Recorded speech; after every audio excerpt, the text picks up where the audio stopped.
बुधवार को अचानक से फिटजी का बंद होने के बाद अभिभावक और जो छात्र हैं उनकी चिंता बढ़ गई है। इसके बाद जो नोएडा में सेक्टर 62 में फिटजी का सेंटर है उसमें जो तमाम छात्र पढ़ रहे थे उनके जो अभिभावक हैं उन्होंने यहाँ थाना 58 में आके अपनी शिकायत दर्ज करवाई है। और मेरे साथ कुछ पेरेंट्स हैं, उनसे बात करूँगा, मैं उनसे जानूँगा। सर, आपका नाम क्या है? मेरा नाम आलोक है। फिटजी के अचानक से बंद होने का आपको मैसेज आया, क्या कहेंगे? क्या एक्चुअली मेरा बेटा 2023 से पढ़ रहा है। मैंने इनकी फीस दी है 4 साल कोर्स की, जो एडवांस है एक्चुअली। तो अप्रॉक्सीमेटली 4 लाख रुपए हमने सबमिट किए इनको, जो इन्होंने मुझे दिए थे। अभी वो हाई स्कूल में है और बाकी 2 साल की पढ़ाई अभी भी बाकी है। कितने छात्र होंगे यहाँ पे? आई थिंक मेरे हिसाब से तो करीब 2000 छात्र हैं, क्योंकि यहाँ बहुत सारी क्लासेस चलती हैं, इंक्लूडिंग क्लास 9, 10, 11 एंड 12। तो अब सबसे बड़ी समस्या ये है कि इन्होंने बिना बताए, बिना कुछ जानकारी दिए, फोटोकॉपी कहाँ है, एक मैसेज डाला और बोला कि हम आज से ये बंद कर रहे हैं क्लासेस, आप आकाश इंस्टीट्यूट आ जाइए। प्रॉब्लम ये है कि हमने पैसा फिटजी को दिया है, हम आकाश में क्यों जाएंगे, राइट? तो ये हमारी समस्या है। और दूसरी चीज़, वहाँ कोई ऑफिशियल कम्युनिकेशन नहीं आया है। ये वहाँ के जो स्टाफ थे उन लोगों ने ऐसा मैसेज डाला है ग्रुप पे कि आप लोग वहाँ कांटेक्ट करें। मेरे साथ कुछ और एकदम अचानक से आपके पास मैसेज आया छात्र के पास, क्या बीत रही है, क्या सोच रहे हैं आप? हम लोग तो यही सोच रहे हैं कि अब बच्चे का भविष्य का क्या होगा। जो 5 साल के लिए लिया था, 3 साल पढ़ाया, 2 साल छोड़ के भाग गए। अब ये क्या करेंगे? 5 साल का कोर्स लिया था आपने, कितना 100% लगभग 3.5-4 लाख। थाने आए हैं आप शिकायत दर्ज? FIR कराने आए हैं, कल टोकन दिए हैं थानेदार साहब, आज बोले हैं जो 1 दिन में FIR हो जाएगा। तो मालिक कौन है? और ये नोएडा की अगर बात करें या फिर तमाम सेंटर हैं वो ये सिर्फ नोएडा का प्रॉब्लम नहीं है, ये ऑल ओवर इंडिया का प्रॉब्लम है। और ये साजिश है, ये 1 दिन का काम नहीं है जो 1 दिन में ये हो गया, एकाएक लॉस में था बंद हो गया। नहीं, ये प्लानिंग से हुआ है। और ये प्लानिंग ऐसे थोड़ी है सब भोपाल का बंद हुआ, गाजियाबाद का बंद हुआ, पटना हेड ऑफिस शिफ्ट हुआ, पटना का हुआ हेड ऑफिस शिफ्ट हुआ, भोपाल का, गाजियाबाद का, सब जगह का बंद हुआ, हैदराबाद का। अगला कदम क्या होगा? आप क्या अगला तो हम लोग तो यही चाहते हैं, या तो फीस वापस करें या रीओपन करें सेंटर। वो जहाँ बोलेगा वहाँ हम लोग नहीं भेज सकते। आपने कितना जमा किया? मैं बोला ना 3,75,000 100% 5 साल का जमा कर सारी फीस इन्होंने जो एडवांस छात्र हैं उनके आपका भी बच्चा है, बहुत ही टेंस है वो लोग। बेसिकली कुछ बच्चों के एग्ज़ाम, मेरे बेटे का भी एग्ज़ाम है जो बोर्ड देने वाला है, तो उसको अभी बहुत सारी चीज़ें पता नहीं है कि अगला क्लास उसका होगा नहीं होगा। और क्योंकि ये कंटिन्यूटी होती है स्टडी में, आप जब इंस्टीट्यूट में पढ़ते हो या एडिशनल कोचिंग कर रहे हो तो वो कंटिन्यूटी टूट जाती है। बोर्ड एग्जाम भी ऊपर है। हाँ, बोर्ड एग्ज़ाम भी ऊपर हैं और वो बहुत ही स्ट्रेसफुल सिचुएशन है पेरेंट्स के लिए। हम 2 दिन से मैं ऑफिस से छुट्टी लेकर आया हूँ। देखिए, पूरे दिन कल मैं यहाँ था, आज भी मैं यहाँ आया हूँ सुबह से। कभी पुलिस स्टेशन आया हूँ, मैं भी यहाँ प्रॉब्लम सॉल्व होती है नहीं होती हमें नहीं पता। हम लोग कोशिश कर रहे हैं अपनी तरफ से, अदरवाइज़ हम लोग जाएंगे DOIS ऑफिस जो हमने शायद सूरजपुर में है, वहाँ हमें जाने के लिए बोला गया है, वहाँ भी शिकायत दर्ज कराइए। तो ये हमारा भी हरेसमेंट है, हमारे बच्चों का हरेसमेंट तो है ही।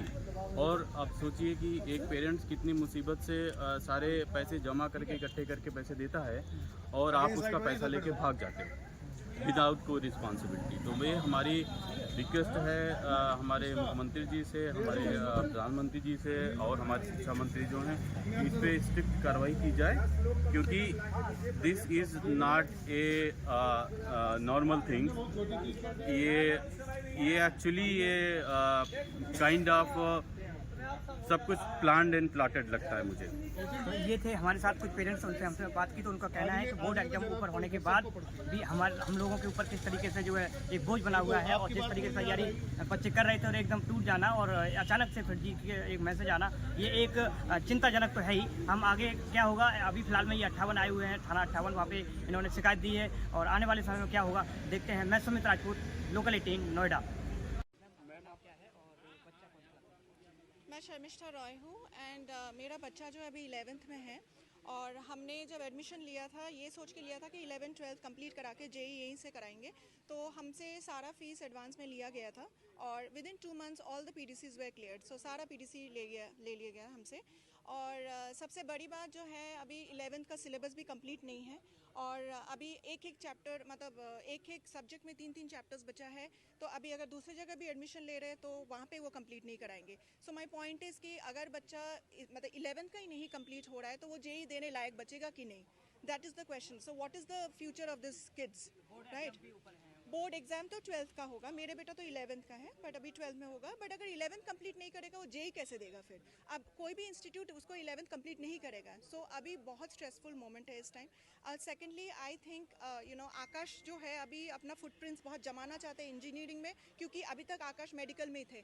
तो ये भी एक न्यूज़ है कि ये कॉन्स्पिरेसी है, Akash is doing a conspiracy against Fiji to poach all the teachers, ताकि वो अपना फुटप्रिंट जो है बहुत स्ट्रॉन्ग कर सके इंजीनियरिंग में, right. But I am not sure. I really doubt Akash, because Akash is not strong enough to pay the salaries of FITZI. You know what they are. Their salaries are bomb, right? तो मुझे नहीं लगता आकाश उस लायक है। But with due respect, I don't want to say this, but I'm not sure कि अगर मैं आकाश में एडमिशन भी कर दूँ, जैसे वो थोप रहे हमारे ऊपर कि आकाश में डालो, आकाश अगर मैं एडमिशन कर भी देती हूँ 2-3 महीने में, हो सकता है वो टीचर्स को भी वो सस्टेन ना कर पाए, फिर हमसे तो फीस लिया जाएगा 12th का, राइट। तो हमारे बच्चे तो वहाँ पे अटक गए और फिजी के टीचर्स वहाँ से चले गए। स्थिति पैदा हुई है, इसके आगे का कदम क्या होगा, क्या सोचते हैं आप बच्चे को भविष्य को लेकर? बच्चे के देखो फ्यूचर तो बहुत ही अनसर्टन है इस टाइम। मेरा बेटा खुद ही बहुत ज़्यादा टेंशन में है कि कैसे जेई क्लियर होगा, क्या जेई इस साल में क्लियर कर पाऊंगा, अगर मैं नेक्स्ट ईयर भी एडमिशन ली तो फिर और ज़्यादा पैसे लग जाएंगे। तो वो खुद भी गिल्ट में है, कि बच्चा खुद गिल्ट में है कि माँ बाप का पैसे ऐसे पानी में बह रहा है, it's going into drains, right. और वो खुद भी अपने फ्यूचर के लिए बहुत ज़्यादा इनसिक्योर्ड है कि हमारे टाइम ऐसे हो गया, mumma would I be able to clear my JEE in 1 year और 2 years। अभी वो इतना ज़्यादा अनसर्टेनिटी में है। आपका भी बच्चा उसमें पढ़ रहा है, अगर बात करें तो कितने का ये फ्रॉड होगा और कितने बच्चे इसमें पढ़ रहे होंगे जिनके साथ वो धोखा होगा? सर मेरा नाम पवन आनंद है। मैं आपको एक बहुत छोटा सा कल शाम का अपना घर का इंसिडेंट बताता हूँ। मैं और मेरी वाइफ हम दोनों बहुत टेंशन में थे। हम लोगों ने, मेरी बेटी अभी अप्रैल में उसका सेशन शुरू होगा, उसके पहले ही हमने 4 लाख रुपए दे दिया है। हम लोग इतने परेशान थे, मेरी बिटिया मेरे से बोलती पापा आप लोग परेशान मत हो, कोई बात नहीं, मैं आगे की पढ़ाई नहीं करूँगी, आप लोग पैसे की टेंशन मत लो। सर इतना होनहार बच्चा अगर इस तरीके से कर रहा है और अपना भविष्य सिर्फ अपने पेरेंट्स को परेशान होकर के छोड़ रहा है, तो आप इस देश का भविष्य समझ सकते हैं कि कहाँ पे जा रहा है। और सबसे ज़्यादा जो मुझे गुस्सा आ रही है प्रशासन के ऊपर आ रही है। कम से कम ये पूरे ऑल ओवर इंडिया में 1.5 से 2 हजार करोड़ रुपए का घोटाला है और प्रशासन हाथ पे हाथ रख के बैठा हुआ, उनकी नज़र में ये कुछ हुआ ही नहीं है। बात सिर्फ पैसे की नहीं है, 1,000 करोड़ रुपया नहीं, ये लाखों हजार करोड़ रुपया का जो भारत का भविष्य खराब कर रहे हैं, ये प्रशासन उन लोगों का साथ दे रहा है। मेरी मोदी जी से, योगी जी से और अमित शाह जी से बिल्कुल हाथ जोड़ के निवेदन है, ऐसे जो लोगों ने हमारे बच्चों का भविष्य बर्बाद किया, हमारी गाढ़ी कमाई, मिडिल क्लास जो सबसे ज़्यादा टैक्स देता है, अपनी पूरी कमाई का सबसे ज़्यादा टैक्स देता है, उसका पैसा लेकर के जो लोग भाग रहे हैं, उनके बच्चों का भविष्य बर्बाद कर रहे हैं। ऐसे लोगों को छोड़िएगा नहीं आप। थाने पे आए, आपका नाम क्या है और आपका बच्चा कौन सी क्लास में पढ़ रहा था? मेरा नाम आलोक है और मेरा बच्चा 10th क्लास में है, अभी बोर्ड का एग्ज़ाम देने वाला है। जो फिजी बंद हुआ है इसको लेके क्या विचार है आपका, और थाने पे आए हैं, कोई कार्रवाई हो रही है नहीं? देखिए ये हमारे लिए बहुत ही स्ट्रेंज था, क्योंकि फिजी एक करीब 30 साल पुराना इंस्टीट्यूट है और IIT की तैयारी के लिए माना जाता है, और इस भरोसे पर हमने अपने बच्चे का एडमिशन कराया था कि यहाँ अच्छी पढ़ाई होगी, अच्छा उसका प्रिपरेशन होगा, और हमने एक्चुअली 2023 जून में उसका एडमिशन कराया था। और हमने करीब 4 लाख रुपए एडवांस फीस दिया है 4 साल के कोर्स के लिए।